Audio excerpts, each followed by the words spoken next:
And now, as we bring things to a close, I have a question I've asked everyone who stopped by the show, and I hope you indulge me, but you're welcome to pass. We talked about this, and that is, if you could have invited anybody to sit side by side with us today, dead or alive, to sort of chat about this topic of, infectious diseases and the technologies and how they're moving forward. If you could have invited anybody to talk about that with us today, who would it be and why? Yeah, no, it would be an interesting conversation to hear their take on infectious diseases and the research that MedImmune had, for example, or what you're doing and just monoclonal antibodies in general as an alternative to antibiotics and whatever else has been out there.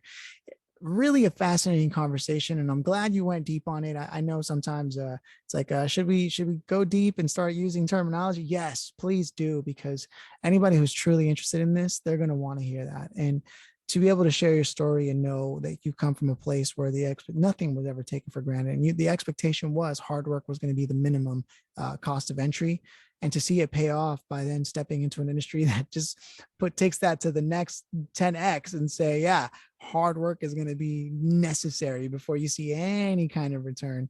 It's poetic, but I wouldn't have anybody else in a role like you and the one that you have facing that without your background. I think your background is a very important background to have in this type of work in biotech, just based off what I learned from you. So I really appreciate the time that you took to sort of share that with us as we listen to that story. I'm sure anyone listening can walk away going, okay, so depending on the industry I choose, either way, it's going to be hard work, but I need to have a scale and an expectation set of what kind of entrepreneur I want to be, what my appetite is, and what do I really care about.